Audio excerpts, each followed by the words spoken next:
Good evening to everybody who's joining us on Facebook. It's so good to have all of you here for another in our series of Own Voices presentations. That's in conjunction with the library's Own Voices Reading Challenge. The library's goal in focusing on Own Voices is to highlight diverse stories written by diverse authors and to encourage people to discover books that deepen and broaden their understanding of other people's experiences. We are so pleased to have Dr. J Mehta with us tonight. Dr. Mehta grew up in India, but he's been all over the world. Nonetheless, he found raising a family in East Tennessee to be a bit of a culture shock. And that is why for more than 40 years, he's been working to increase the dialogue between our cultures here. He says, I was hoping to increase understanding between faiths, but it helped me to understand more too. Dialogue like that is necessary for doctors, patients, teachers, kids, and everyone. So join me in welcoming tonight Dr. J Mehta. Thank you, Dr. Mehta. Thank you, Lisa. I first of all thank you and Johnson City Public Library for arranging this program. And I also welcome the audience, so everybody who is here. What I like to do is try to discuss the 5,000-year-old ancient Indian faith called Hinduism in next 30 minutes. So you can imagine 5,000 in 30 minutes, but I'll try. So let me try with the ancient Hindu tradition where I say namaste. If I can explain this namaste very well, half of my job is done. The word namaste is a Sanskrit word which has two words in it. Namaha means I respect, and they, or like thou, is the God. So the divinity or God within you salutes the God within you. So when I say namaste, all of you, I salute the divine spark, the God within you from the divine spark within me. If this you understand, then you have understood the essence of Hindu faith tradition. We Hindus believe that when God created the life, the part of the God became the essence of our existence, our soul. It's like Aristotle calls the self. Yes, I am my body.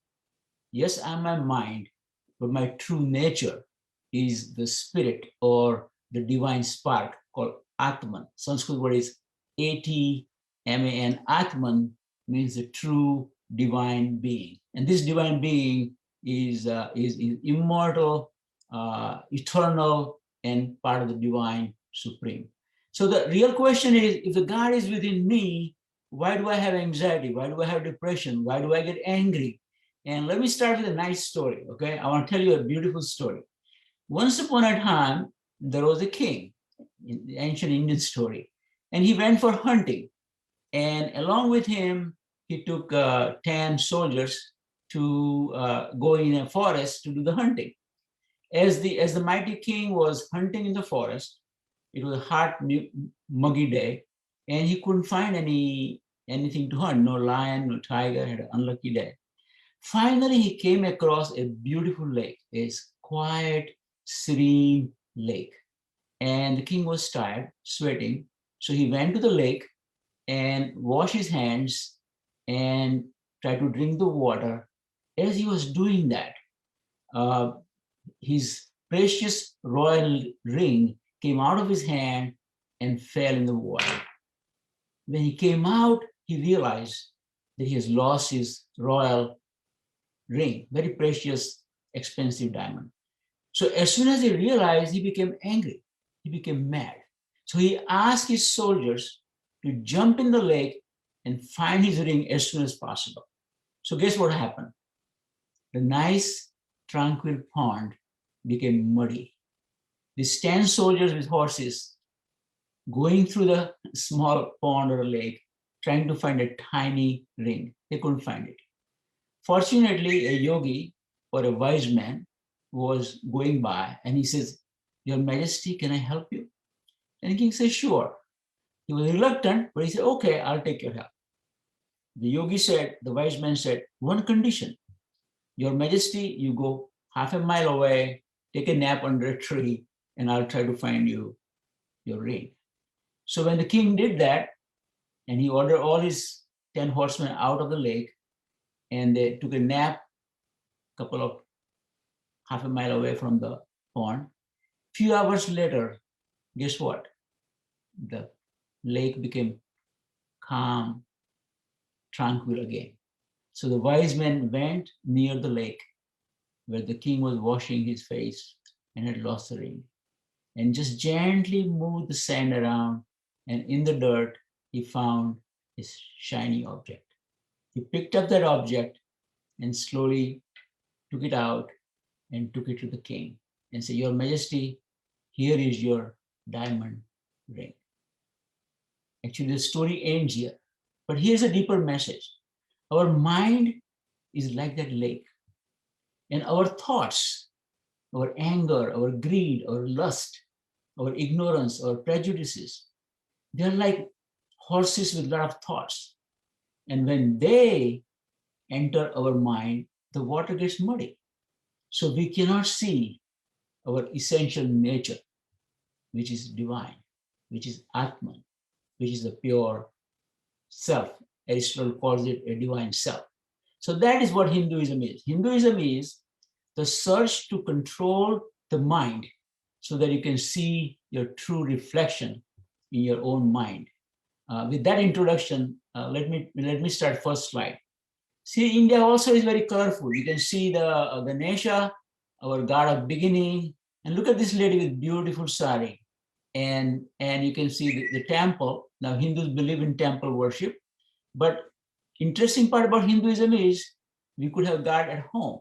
Before I moved to Johnson City in 1977, there was no temple at the time. So we used to have a small shrine at home, and we do our prayers at home. Hindus do not require to go to temple to do the regular prayers or meditations. And that's another beauty of Hindu Dharma, where the God is with you in your own home. In fact, sometimes when I travel, I take a little small picture or my meditation paraphernalia with me, and in the train or plane, I will be doing a brief meditation and feel like my God is with me. When I left India, my mother said, I was very sad. And my mom said, "You're not alone. Your God is with you. So never feel lonely." And I remember that for the last 50, 60 years since I left India. This is a second slide, beautiful. Look at the Ganesha, is a god of beginning. And there's a lot of fancy food. You get hungry here. I'm trying to lose weight, but it's a beautiful, nice food. And this particular symbol here shows that Hindu Dharma is not an exclusive Dharma. You could be Christian and still learn from Hinduism, or I can be Hindu and still go to a Christian church. So it is not a rigid religion in a traditional sense. Now, we have a lot of nice dances, beautiful dance, Kathak dance, and the dance is a form of prayer in Hindu tradition. Traditionally, you can offer the prayer in the form of music, in the form of beautiful colors, or a nice dance. So there's a various methods of offering your prayer. So the art form actually is a media through which you try to connect with the divine supreme. Let me have a next slide. Now, in India, of course, we say one country, but it's many states, more than 20 states, and each state has a different food items here over here. And it is difficult to classify all Indian food under one umbrella. Each state has a different palette and a set of commonly used ingredients. But the common feature is everything is made from scratch. My wife makes dough at home. My mother used to kind of grind the cardamom and cinnamon to bring a special flavor. And that's the beauty of Indian food. Christopher Columbus was looking for these spices, and he ended up here in USA thinking he found India. But that's the spices in every single food in Indian variety of food items. Next slide is the common feature is in every Indian slide, every Indian food, you see these cloves, you will see cinnamon, ginger over here, And maybe that gives immunity. We believe that if you take turmeric, it probably increases your immune system. So you can fight the coronavirus a little better. Garlic supposed to lower the cholesterol. Mustard seeds help arthritis. So Hindus have been using various plant products for centuries. Hindus also prefer vegetarian food because violence is considered a negative emotion. We believe in, we believe in non-violence, because if there is a divine element in every life form, then when you kill a cow or when you kill an animal, you are really in a way hurting the divine creation. So we try to remain vegetarian as much as we can. But red chili powder, turmeric, asafoetida, cumin seeds, mustard seeds, cardamom are very frequently seen in various Indian recipes, Indian spices, and curry chicken. Next slide is about some of the samosa. Idli sambar is popular in South India. Samosa is more popular all over the India. This is a kind of chicken curry, tandoori naan. But there's a variety, but each one has one thing in common. It's a little spicy, not too hot, but it gives you a nice flavor in your mouth when you eat that. So there's a variety, there's a diversity in India, but there's a one uniform element to it. There's multiple vegetarian spices are added to the Indian food. Can I have a next slide?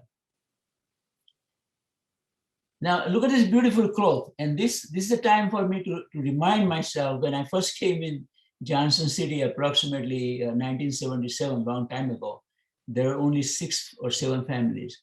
So if my wife would wear an Indian sari in the mall, somebody would say, hey, can I take a picture? Because they were not used to seeing this kind of outfits. There were only 8 families at that time. There was no Indian grocery store, there was no temple, there was no restaurants. And I tell you an interesting story. My daughter was in elementary school, a Cherokee elementary school. And when she said she was Indian, the teacher thought we were Navajo or Cherokee Indian. So one time they invited me to talk about Indian culture. I took Taj Mahal and Mahatma Gandhi's picture, and she wanted me to perform a rain dance in a tent with a feather on the top. So there's a confusion about what Indian we are talking about. When I say Indian culture at that time, I meant people from India who migrated in Northeast Tennessee. But beautiful silk, beautiful saris. Now in last 30, 40 years, a lot of physicians, engineers, scientists, businessmen have migrated in Northeast Tennessee. We have temple. But as we try to explain Hindu faith to local community, we have also learned something from Christian community.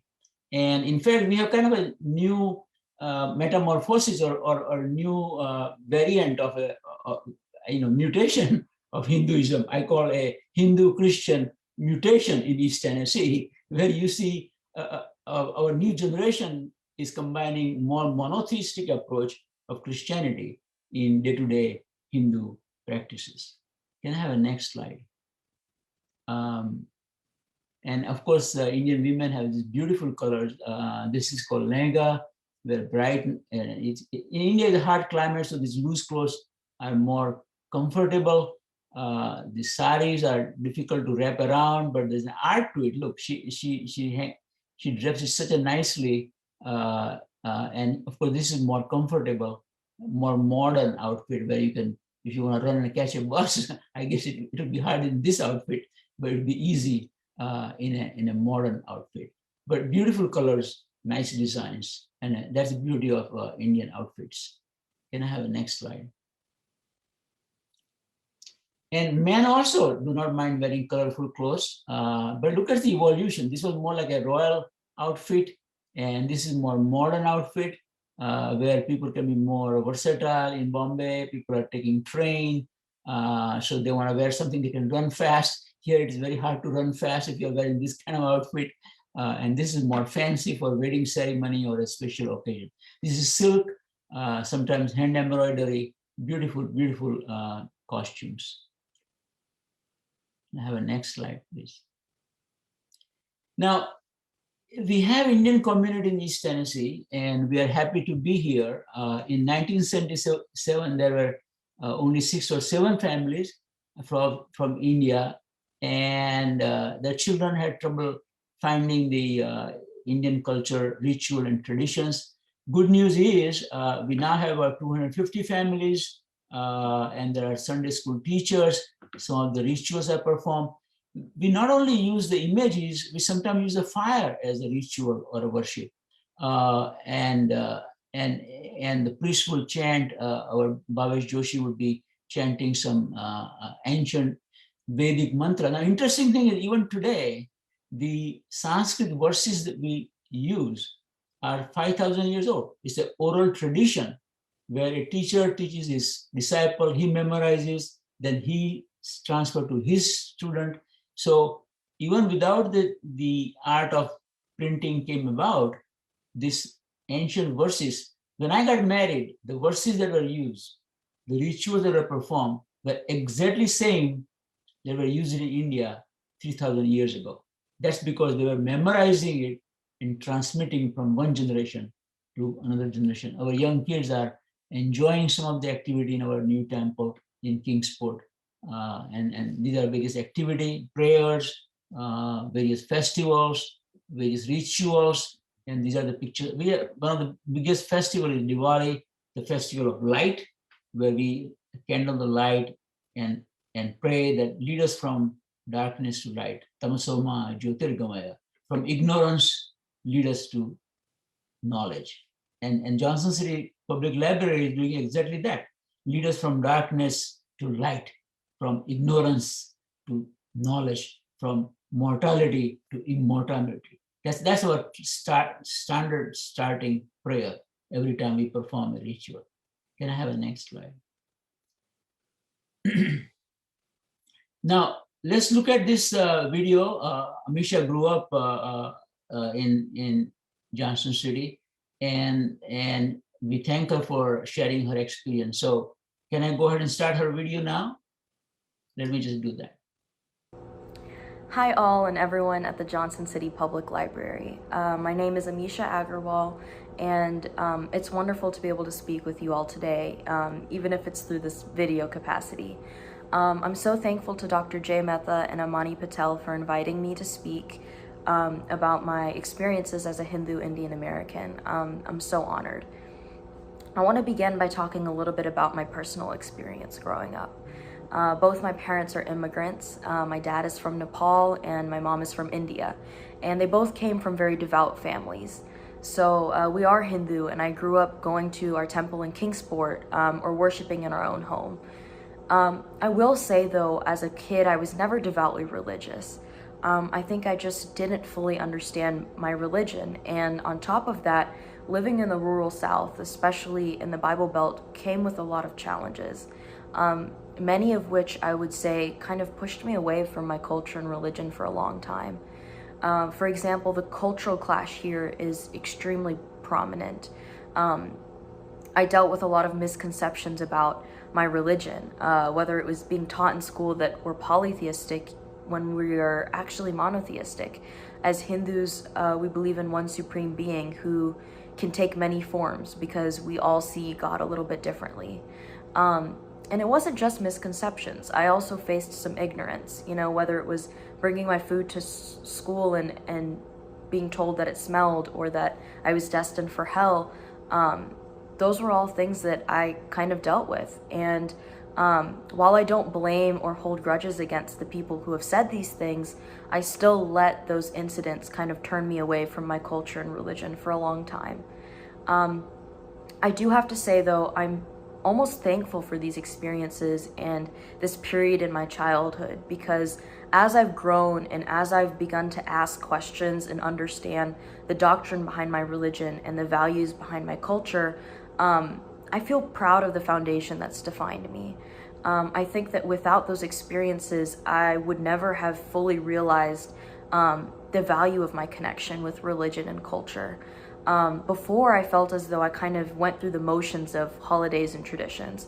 You know, whether it was lighting this candle or saying something in puja, I never really understood why I was doing these things until I kind of reached that turning point, an urge to reconnect with my religion and culture, even more so in quarantine. I would say now that I revisit my relationship with my religion and my culture often, and I even explore, you know, our cultural music and reading translations of our scriptures. It's brought me a lot closer to this community that I share in the Tri-Cities, and I've come to realize that a lot of the values I lead my life with, you know, integrity, compassion, these are all values that are fundamental to being a Hindu and an Indian American. And so, if anything, I would say that my religion and culture have made me more aware of who I am, you know, and how I respond to conflict, and how I approach my peers, and how I reach for my goals, and ultimately in how I lead my life. So thank you so much for listening to my experiences and my story, and thank you to everyone at the Johnson City Public Library for organizing this event. So give me the next slide. So I'm sorry we are having some audio difficulty with Amisha's video and audio, but it will be available on a separate site location. But here, now the beauty about India is there are 4 major religions of the world that started on the Indian soil. This is Hinduism, 5,000 years old. Buddhism, about 600 BC, Gautam Buddha started a faith called Buddhism. Sikhism is also a part of a religion that started on the Indian soil. There's another faith called Jainism that also started, and Jainism is quite ancient also. So India has 4 major religions, and all of them have one thing in common: kindness and non-violence is the essence of all these 4 dharma.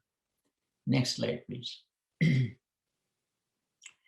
So if you look at the history here, religions that originated in India, world's oldest surviving religion, the Vedas, or the foundation of Hindu faith, is approximately 3,500 years old. And Hindus are about 15% of the world population. There are about 800 million Hindus in India, but there are about 25 millions of Hindus outside India, and there are about 2 million Hindus in USA. Buddhism is about 7.1% of the world population. Gautam Buddha was against the fire worship, particularly the sacrifice that Hindu Brahmins were sacrificing in the earlier days. He was even stronger, leaning towards non-violence. Jainism is the highest form of non-violence. Now, Sikhism had an interesting story. It's the youngest religion, and they had to fight Mughals, the Muslim emperor who ruled India around 1200 AD. But Sikhism also is a unique religion where there's only one God. They have a Holy Granth Sahib, a small population but very vibrant community in India. Now, interestingly, Om, which is a syllabus that we use before meditation, and Om really means the first sound. When the creation had a big bang sound, the first sound is Om. It resonates and it gives you a sense of higher level of consciousness. The symbol for Buddhism is a circle with a time. Time is circular in Buddhism. Jainism is a be calm and hold yourself in peace. This is a combining willingness to fight for the right cause, at the same time, peace in the center. Can I have a next slide? Now, one thing I missed after coming over here is a lot of festivals. You know, this is the Hindu gods and goddesses have many festivals associated with their stories. Some festivals are linked to important figures in the Hindu faith, such as famous guru. For example, when we celebrate Diwali, you know, we decorate our entrance of the house with beautiful colors and flowers. And the Diwali is the day when Sri Rama, one of the incarnation, defeated the demon Ravana. But here there's a victory of truth, or victory of righteousness over the over the evil. The ultimate goal of festival is we want to remind ourselves that if you are persistent, the truth or the righteousness or kindness always wins over the evil or darkness. A festival of color is in the springtime. We throw colors at each other, sometimes the water with various colors. This is to increase the friendship. This is also to cut down the barrier between the caste system. All throughout the year, there might be some caste system separation, but during the holy festival of light, you can throw color at anybody. You are all one. Nobody's higher, nobody's lower, and celebration of various lights as the spring is about to start in India. There are a lot of processions. This is a very interesting festival. We all have Father's Day, Mother's Day. In India, we have a Sister's Day. A sister will tie a special thread. A sister gets married and goes to somebody else's family. The brother and sister remind each other that we belong to one family, even though she married and goes to another family. So this is Raksha Bandhan, a festival of celebrating the relationship between brother and sister, a nice celebration. Next slide, please. And when you look at this slide, this is one of the incarnation called Narsimha Avatara. Lord Narayan appeared as a half lion and half human being, like a Greek mythology. Here is dancing Shiva called Nataraja, and here is the mother goddess. Now, unique part of Hinduism is the god doesn't have to be a father figure. God can be a mother figure. So Hindu Dharma or Hindu religion is one of the rare religion where God is not just father, God is both father and mother. I always teach my grandchildren, Tvameva Mata Chapita Tvameva means Lord, you are my father and you are my mother. So here the mother goddess, when there's a lot of evil forces, mother takes a furious form and tries to protect her children. So we consider God as a mother too. Now this is a beautiful mythology. We believe that at the end of every 330 million years, one cycle or one yuga is complete. And 7 such yuga, the life is recreated in our galaxy. Shiva performs his dance with a drum, a bang theory, and at the end of every 7th cycle of 330 million years, the life is recreated, or the galaxy is recreated. These are burning planets, and Shiva is dancing. And look at that. He says, fear not. His hand says, even though I'm going to dissolve the universe, I'm going to recreate. So dissolution is to prepare the galaxy for recreation. So we don't consider death as an end. It's a beginning of a new life. And this symbol says the cycle goes on. The universe is dissolved and the new universe is formed. And therefore he's a smile. There is no sign of fear here. Dissolution is not to be fear. It is to prepare the new creation. So cycle of dissolution and creation goes on. Death and life is a cycle. It just continuously goes on for millions and millions and millions of years. Thank you. Can I have a next slide? Now, in Hindu theology, a lot of people ask me, do you believe in God? Yes, we do. But do you believe in one God? Because we have multiple gods, like God Ganesha is the god of beginning, who removes all the obstacles. Goddess Lakshmi gives a lot of money, which is good. And Goddess Saraswati is the goddess of knowledge. Always when I read the book, I pray for Goddess Saraswati, who give me knowledge. But we do not consider this God as separate entity. We consider this as one God with multiple manifestations. Like I'm a physician, so I'm Dr. Mehta. For my children, I'm daddy. If Dr. Smith is a husband of Mrs. Smith, then he is a husband. But one person has multiple roles, but it's the same person. So a person who is a physician can be helping his wife in the kitchen. That doesn't mean he's a cook, separate from being a physician. So we have one God, Ekam Samdvipra Bahuda Vadanti. There's one God. But scholar knows this by many different names and the words. So Ganesha is a manifestation of the one God when he wants to remove the obstacle. When you want the money, you pray the Lakshmi, but it's same part of the same God becomes a mother goddess to give you wealth when you're in need of money. So it's a very interesting concept that God who becomes formless takes the form, and then at the end of the prayer, we submerge the murti or image into water and it is dissolved. So ashes become ashes. So images are dissolved at the end. So the form becomes formless, and sometimes the formless takes the form. I think it's very interesting. So God is manifested entity, at the same time it is unmanifested. So transcendental God from the eminent God is an interesting Hindu theology.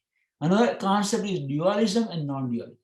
We believe that when God created, one theory is that the God and creation are separate. That's called dualism, more like a Christianity. God sits up there, he created the universe, but he is outside the creation. But there's another theory in Hinduism where creation and the creator are one. So it's like a builder and the building are of the same material. So in non-dualism, the creator God is part of the universe. So my soul, who was created by the God, is also a God. So the creator and the creation are one. That is called Advaita or non-dualism. God can be form or image or can be formless. This image is not an idol worship. It is to facilitate the prayer, facilitate the meditation, facilitate the method of offering the worship. Now Hindus have several denominations, but Vishnu Sampradaya or Vishnu denomination, where the Vishnu is the Ishta Devata or chosen deity. Shaivites worship Lord Shiva. Shakti worship Mother Goddess. And there are Ganesh worshippers who worship Lord Ganesha. But the beauty is this. I could go to Vishnu temple in the morning, and in the evening I can go to Mother Goddess temple. So it's like, imagine if you are a Protestant Christian Methodist, can you go to a Catholic church in Monday and go to a Baptist church on Tuesday? It's something like that. This is a beautiful beauty about Hinduism, that even though you are Vishnu worshipper, you are free to go to Shiv temple if you want to. So there is no hard and fast compartmental denominations. Multiple methods of worship. We believe you can approach the God through many ways. We say akashat patitam toyam. The rain that falls can go through many rivers, but ultimately go to one ocean. So you can pray God through devotion or doing your duty or karma yoga, or through contemplation or jnana yoga. But all the roads ultimately go to one place. So that's another interesting part of Hindu theology. Can I have a next slide? Now, the unique features of Hinduism are, it is the most ancient faith, one of the most ancient living religion, as it was practiced 5,000 years ago. 800 million Hindus and 25 million outside India. Many scriptures, but we are not a book-based religion. Unlike Islam, which is a holy, Quran is the holy book, Christianity is the holy Bible. We don't have one book as we call a authority or a word of, we refer many books, but the authority is within you. You ask your God inside, what is the truth? What is the right thing to do? But use the books as a guidance. Respect all religions is another unique feature. I don't need to convert you because your faith is just as good as my faith. So there is no need for a conversion in Hindu faith. God is both inside your heart and all around you. Ishavasya idam sarva. God is everywhere. It is dharma. In a way, Hinduism is not a religion. It is more like a dharma, doing the right action, following the tradition, respecting your parents. So it doesn't have a pope or a guru or a founder, and no book has the ultimate authority. It doesn't have one particular leader or a committee that tells you, oh, thou shall not do this, thou shall not do. We don't have that. You read the scripture, you ask your teacher, you read more books, but ultimate truth, ultimate guidance comes from within. Atmane Dipo Bhava. You be your own light. And that freedom is like a democracy in spiritual sense, that ultimately you have choice. And there is no organizational structure.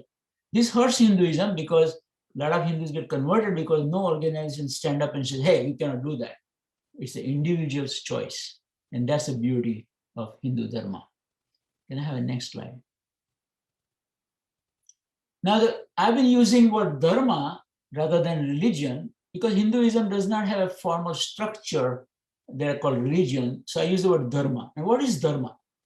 One that sustains the law of nature is dharma. Dharyate iti dharma. Ultimate truth of the universal existence is the dharma. One that is true, one that is correct, one that is a law of nature for millions and millions of years. That is dharma. And it's the essential law of our existence. Dharma is the essential nature of things. So water flows from higher level to lower level. That is dharma of water. And the dharma of a human being is to protect yourself, at the same time protect poor people who need your help. Dharma is based on truth. Being kind to each other is the basic nature of human life. We believe that we human beings at the root level, at the basic level, are kind living beings. If you let our anger and greed and lust go, then you evolve to be a kind living being. Dharma is right action, doing your duty. That is called karma yoga. If you do your action right. So if you're a teacher, be the best teacher. If you're a football player, be the best football player you can be. Okay. Yesterday, Tampa Bay did a great job, but I'm not for any particular football game. But if you're a sportsman, be the best player you can be. That is dharma. And being kind and sharing your wealth is also an essential feature of dharma. And dharma has this cycle. There are good days and bad days. So if there is a bad day, don't get depressed. A good time will come. So dharma is cyclical or cyclical, good and bad days. But if you remember that your eternal being is divine, then salvation is guaranteed once you know who you really are. Can I have a next slide? What are the goals of Hindu life? And these are the 4 stages. One is follow your duty, dharma. And artha, your right to make your money in an honest manner. Karma, kama means you fulfill your desire. Hindu Dharma doesn't say that you have to block your senses from pleasure. Laugh, smile, enjoy. And ultimately, goal is moksha. Means the Atma finds the salvation by meeting the Paramatma or the super soul or the ultimate Satchidanand, the ultimate truth, ultimate consciousness, the universal consciousness or bliss of the entire existence. But we are dropped. They're ultimately going to meet the ocean. And everybody in Hindu Dharma is blessed that God doesn't say, I'm only going to give salvation to one particular person. We all gonna, sooner or later, gonna find moksha or liberation. Now we have 4 stages of life. First 25 years you study, you work hard and learn new things, read various books and languages, go to a teacher and learn. And we have class system, which has been misused in last 1,000 years, but it was a division of labor. Brahmins are the teachers, the Kshatriyas are the warrior caste, and the Vaishya or the Baniyas are the merchant class, and the so-called Shudras are working class people. But it was not meant to be a discrimination. It was selecting a vocation depending upon your mental ability and your aptitude. Unfortunately, this is a sad side of Hinduism, where caste system ended up being a kind of a social violence. But it is changing in India, and that's a good news. There are 4 paths: devotion, bhakti marg, you offer your prayer, karma yoga, do your duty, get more knowledge through the books and meditation, and finding a right teacher, and meditation, practice inspiration, expiration, sit quietly every day and try to find peace within you. There cannot be peace in the world unless there's a peace within us. And that's what Hindu Dharma believes in. Can I have a next slide? He said, stop me anytime. I'm just about to finish, but anybody have a question? But if I go over time, let me know. But I can go on for a long time. But now, if I was to summarize Hindu Dharma's teaching in just 5 or 6 sentences, I would say this. There's a theory of reincarnation. If you do a good action, good thing will happen to you. So sometimes if I have a flat tire, I say, oh my God, today I have bad karma. I must have done something bad yesterday, or in my previous life that I'm going through some suffering. So in a way, I don't blame God or somebody else. It's my own action that brings good fruits or bad fruits. So Hindus are encouraged to do good deeds today or tomorrow. It will bring you good fruits. So if you put the seeds of wheat, don't expect rice. If you put a tree that is supposed to grow apple, you cannot have oranges.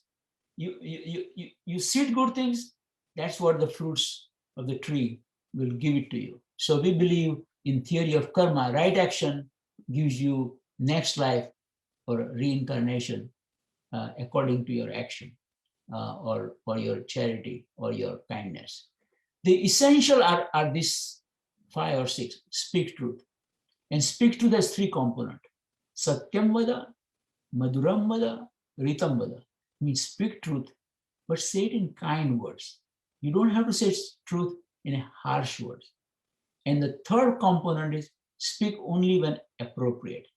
So if you think the truth is not appropriate to say at certain time, it is better to keep silence. So Hindus believe that yes, truth should be told always, but it should be told in a very gentle manner. And there are times when you just keep quiet. Follow noble path. Do your duty. So if I'm a doctor, I should be a good doctor. If you're a teacher, be the best teacher you can be. If you're a barber, be the best haircutter in the entire Tri-City area. That is your dharma. That's what Hindus will say. Honor your parents. For centuries, we believe that. Every day I used to get up and offer namaste or my pranam to my mother and father. And my grandchildren are still doing that. So respecting parents keeps the social structure in a proper manner, because education begins at home and mother is your best teacher. That's how I grew up believing it. I think my mother was my first teacher and the best teacher I ever had in my life. Respect your teachers. And this is very important to us. Every time I was in the high school or medical school, if the professor came in, we all got up and gave him the respect. Because unless you have respect for the teacher, what he is or she is going to teach you will not enter your brain completely. You got to get your arrogance go and humbleness set in to imbibe the knowledge. One of the preconditions of learning the knowledge is to be humble. I want to tell you a beautiful story. A professor from San Francisco went to Japan, Tokyo, to get a Zen teaching. And he had a notepad and a computer, and he was started typing and said, "Hey, Zen master, teach me something, teach me something." Well, Zen master didn't teach him for first 3 days. He said, "Take a rest, get over the jet lag. We'll talk about Zen Buddhism later on." Finally, when the professor from San Francisco got upset, he said, "Guess what? Tomorrow come for a cup of tea at my house." So the professor goes there, and Zen master offers him a cup of tea and starts pouring the tea, and the tea is overflowing.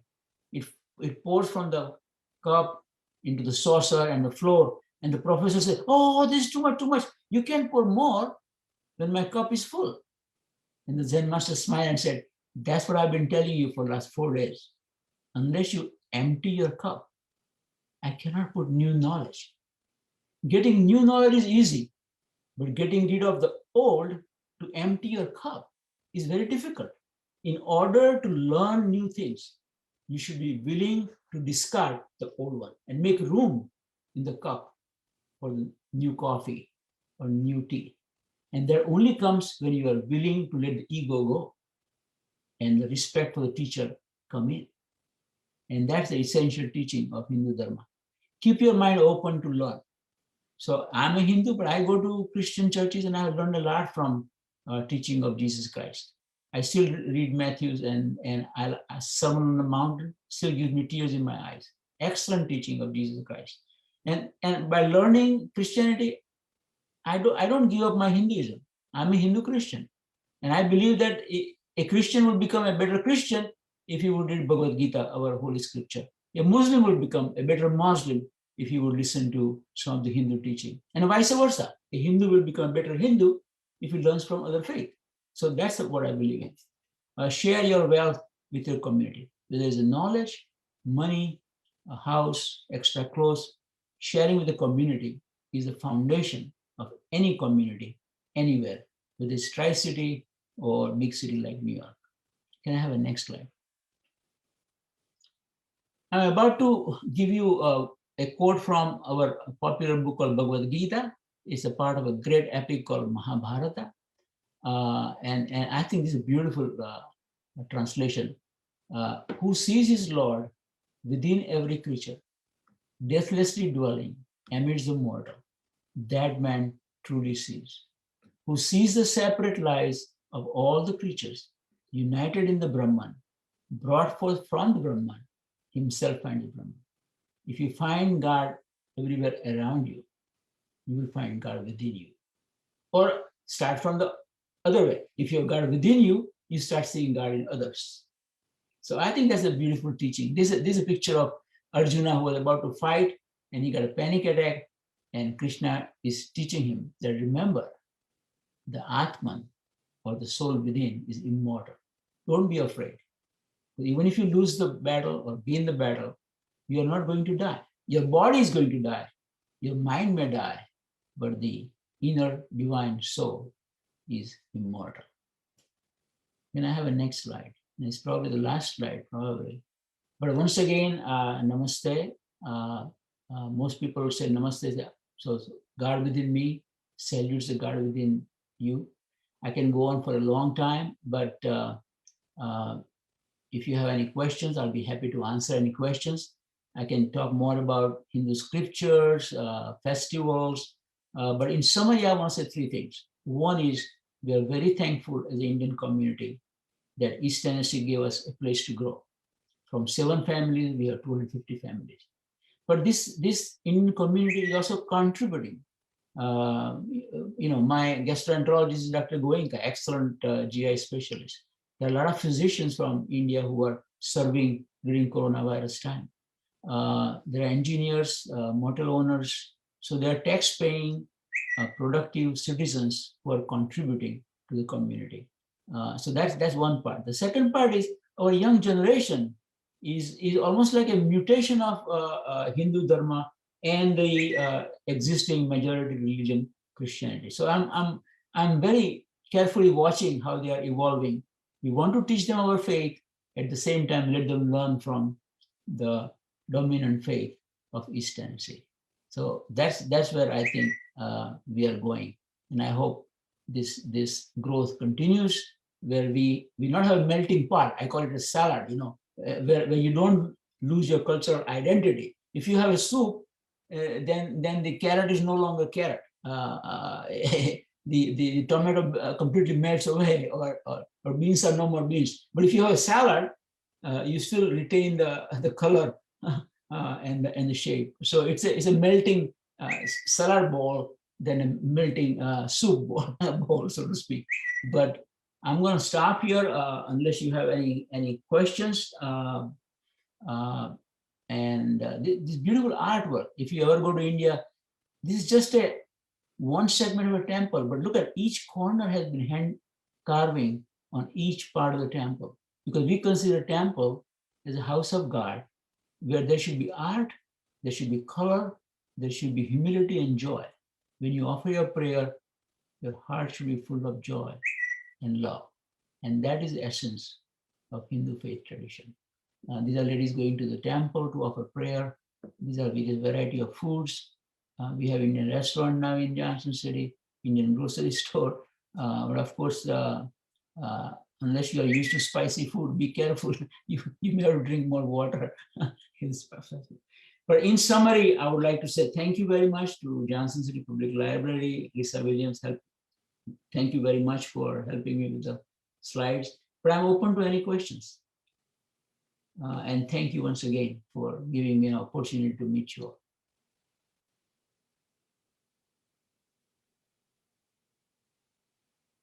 unmute. Dr. Mehta, so far we don't have questions in the comments on Facebook from our viewers right now, but we did have a few other questions. I thought they might be interested in hearing some of these. So the first one I'm going to read is, why are Hindus vegetarian? Does Hinduism forbid meat eating, and do Hindus worship cows? Well, first of all, majority of Hindus are vegetarian, but a lot of Hindus living on the coastal part of the India, they do eat fish, and Hindus will occasionally eat chicken. So they're not strictly vegetarian. But until I came to USA, I was completely vegetarian.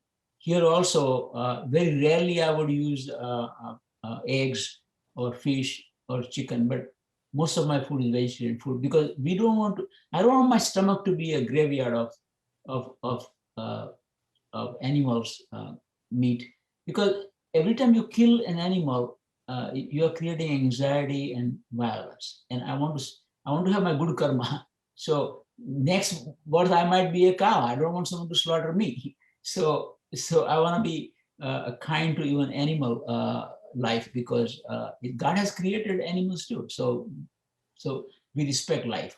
So that's one reason. Now, a lot of Western media has created impression that Hindus worship cow. That's really not true. We actually love cow very much like you love dog or cat in your house. If you have a dog as your pet, would you like if somebody cut the dog and put that in your dining room table as a food? No, because you love that dog. Similarly, India is an agricultural country where cow and the bull and the farming required presence of cows. And for vegetarian, milk was the main source of protein and calcium. So the cow became a very essential part of nutrition. Cheese and milk was the only protein. Of course, some beans have protein, but cow was an essential part of the agricultural life of India for many, many years. So cow became a pet in India for centuries. My grandfather had a farm, and we named our cow Gauri. So she was like part of our family. My mother used to put a little bit of food separate for cow every time we eat. Hey, this food for the cow in our family. So cow became more like a pet. Now, the politicians twist that to call it a holy cow, but it is more like a cow that we love. And that's more a tradition than a religion. Is that answer? I think so, yes. The next question we have, let me read from the comments. We have several here. So let me back up and take a look there. Let's see. Someone asks, where does one go to study the Gita in this area? Well, actually, good news is Bhagavad-Gita, like Holy Bible, has many English translations. I know Johnson City Public Library has some. Any bookstore will have English translation of Bhagavad-Gita. So that is one place to go. The second place to go is find somebody at the temple or somebody at the university who has some knowledge of Sanskrit, who can translate verse by verse and explain Bhagavad-Gita. But good news is YouTube right now, many websites have complete explanation of many verses of Bhagavad-Gita. And Bhagavad-Gita is, even though 2,500 or 3,000 years old, still is relevant today. For example, one idea is you should do your duty, but remain unattached to the outcome. It's like a sportsman. You just play for the zeal of playing and don't get too much nervous about the outcome. Now that teaching comes from Bhagavad Gita. So if you are not too much anxious about the outcome, you will perform better. What a beautiful psychological teaching of Bhagavad Gita. So best way to find and learn about Bhagavad Gita is find yourself a book. There is a nice translation by Christopher Isherwood. There's a translation by Eknath Ishwaran. I have about 20 or 30. I'll show you some. Right here, I have several translations of Bhagavad Gita. but there is a there is one translation over here. Hare Krishna movement also has translation of Bhagavad Gita. So translation of Bhagavad Gita are available in almost any book, and beautiful English translations. So I recommend English translation of Bhagavad Gita from the library or a favorite bookstore. Okay, our next question about the caste system. Could you speak a little more about that? Very good question. Ancient Vedic teaching was very simple, that when the transcendent God, formless God, created the human society, the Purusha or the manifested God entity, depending upon the vocation, divided the society into four parts. The Brahmins are the intellectual, like teachers, the scholars, the scientists, the warriors who are strong body and willing to fight for the defending the country, the merchant class, and then those who are better in physical activity, were the working class or the serving class. It was never meant that the intellectuals are superior or better than the lower caste. But this is a 5,000-year-old culture, and it happens like everywhere else. People distort this simple thing and started exploiting the lower caste. It is sad that the people of lower caste are sometimes considered untouchables. People don't eat with them, don't sit with them, and mistreat them. But Mahatma Gandhi had a big movement that you should treat them with dignity and equality, and Indian Constitution actually forbids any discrimination based on the caste system. Originally, caste system was not by birth, it was by the vocation. Later on, kind of Brahmins pushed it that, hey, you're born in this caste, so that's the way you should be. That is not the way the original teaching was, but it is true. Caste system is one of the saddest part of Hindu tradition. It is not part of Hindu Dharma. It is part of the Hindu society. Now, the good news is Hindus never had slavery. Remember, the West had a slavery where some human beings were sold as like they're not even human beings.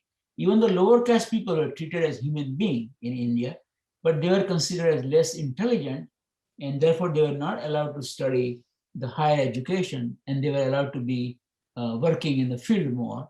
And it was kind of a more economical and financial gain that some people saw rather than the religious. So caste system discrimination and the violence that you read about is a political, social distortion, but not a religion-based or a dharma-based or a spiritual based behavior. Actually, Hindu scriptures do not recommend discrimination based on the caste system. All right. Our next question is, you said that Hindu gods are based on a single entity with multiple titles. Does this god have an overall title? You mean the supreme god or the each? You mean the highest god is called Brahman, B-R-A-H-A-M-A-N. Brahman is different from Brahmin. The word Brahman means one that expands without any outside source of energy, one who can expand. It's like a universe is expanding. So whole universe actually is a supreme God. Actually, universal consciousness without any form or shape is a supreme God. So we believe that the laws of nature, the nature that makes the sun rotate or the earth rotate around the sun, the universe that is expanding, the universal consciousness is the supreme God. It has no form, no shape. It's hard. It's called neti neti, means not this, not this. Cannot be described by words.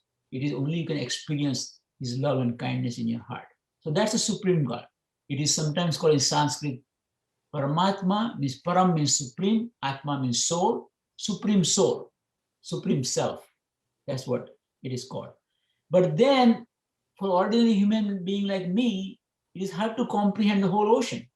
So I have to take a small few drops in the bucket to offer my prayer. So Hindus have decided that they will create a form or shape during the prayer so it is easier to concentrate and communicate. So you have to bring God from an impersonal God, unmanifested God, to a kind of a human level manifested version of the God. Now, once you are a yogi, once you are well educated, then you transcend that form. You don't need a murti or a form once you have fully realized that, hey, this is not the true nature of the God. It's like this. Suppose you have a child who has never seen elephant. What do? You bring a toy of elephant from the store and let the child play with the toy. Then later on, you take the child to the zoo and show him the actual elephant. But you can't take a 3-year-old child and let him play with the real elephant, because it might be dangerous for a 4-year-old kid to play with a real elephant. So we start with a small step. I call it tricycle, bicycle, and unicycle. Initially, during the prayer, you use your mind, your speech, and your hands. As you get more trained, you just do mantra or you just reciting.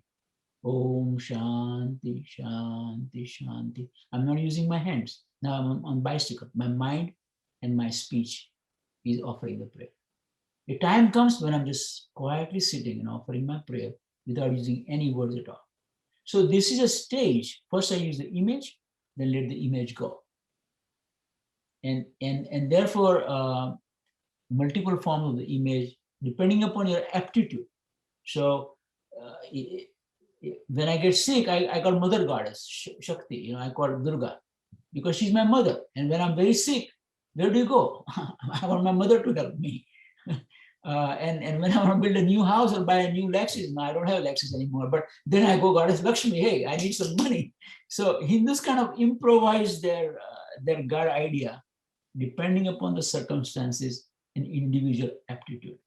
Does that make sense? Or does that clarify the question? I'll see if we get feedback there.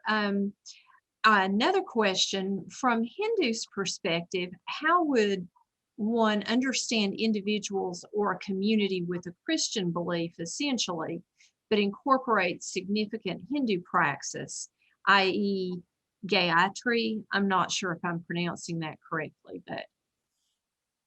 Well, we Hindus believe that recitation of certain mantra or certain words, Gayatri is one of the popular mantra, Om Bhurvuvah Swaha, Tatsavitur Varenyam Bhargo Devasya Dhimahi Dhiyo Yunaha Prachodayat. This is a mantra.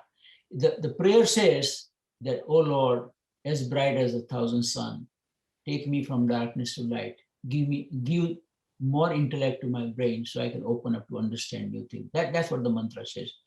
But Hindus, by chanting the mantra or a syllabus of certain words, really is an attempt to concentrate the mind. If I want to get rid of the anger, lust, thousands of thoughts in my mind, I kind of hold on to one particular mantra so my mind will stop wandering all over. It's a practice of concentration. That's what really, remember the first story? The king had to get the horses out of the lake. The thoughts have to slowly go. Then you see the tranquility and see the diamond ring at the bottom of your own mind. And the mantra is just another way to give tranquility to the mind.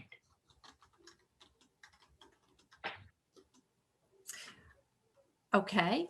Our next question for you, do you read Sanskrit yourself? Yes, fortunately, I was born in a Brahmin family and my grandfather taught me some Sanskrit and I did my own study. So I can read Bhagavad-Gita original and without translation, I can interpret Bhagavad-Gita. But a lot of Hindus, interesting part is because it is not a book-based religion, it is said that millions of Hindus do not read Veda or Bhagavad-Gita. They hear from their guru what the book says. I wish more Hindus will read their own scriptures.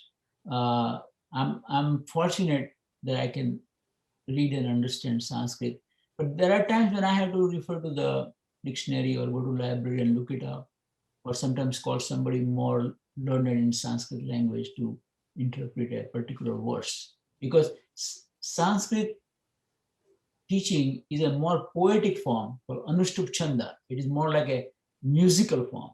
So it's a more a poetry. So not only you have to know the language, you have to understand the poetry. So it's like reading Shakespeare in Sanskrit. You have to know English and you have to know poetry to understand Shakespeare.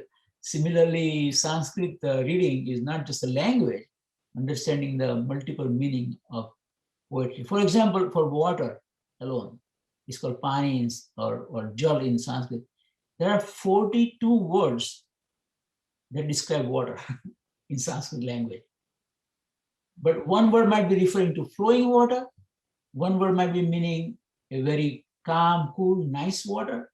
So it's a very precise language in a way. And sometimes the beauty is how to translate Sanskrit word into English because it may not have an equivalent. For example, dharma cannot be translated in English. It is not religion. It's something more than religion. So I call dharma as a dharma because I cannot translate it in English. And our next question, does the Gita talk about the castes? Gita only has one verse that says, Krishna saying that guna karma dharmaha, what he said, according to the character or aptitude, I had divided the society into 4 parts.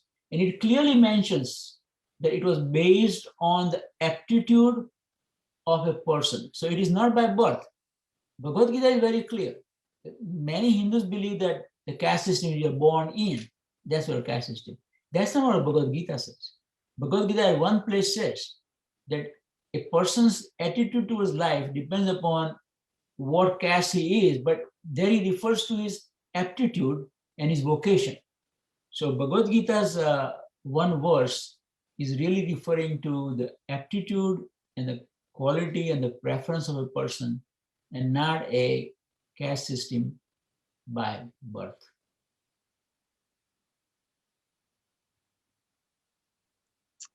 All right, wonderful. I believe that is all of our questions so far that I see posted. Yeah. I want to thank our viewers so much. We had a really lively participation and a good turnout, so to speak. So thank you all once again. Thanks to you and thanks to Johnson City Public Library and all the viewers. But feel free to ask any question later on. It's a complicated 5,000-year-old religion, and to summarize in a short time is not easy. But I hope I have clarified some few points here and there. Thank you very much. And indeed, we will leave this video on Facebook, and so there can be, comments appended to these, and I can relay those to you and try to get back there as we keep sharing knowledge. And thank you so much for your appreciation of the library and for you taking this time. You're getting thank you from the Thanks viewers. to you and Amani and Mr. James. I appreciate your help. It's lovely. Thank you for joining us. And I thank all of you there in Facebook land. We've had a wonderful evening here. Thank you. So thank all of you so very much. And I will end our live stream now. Thank you.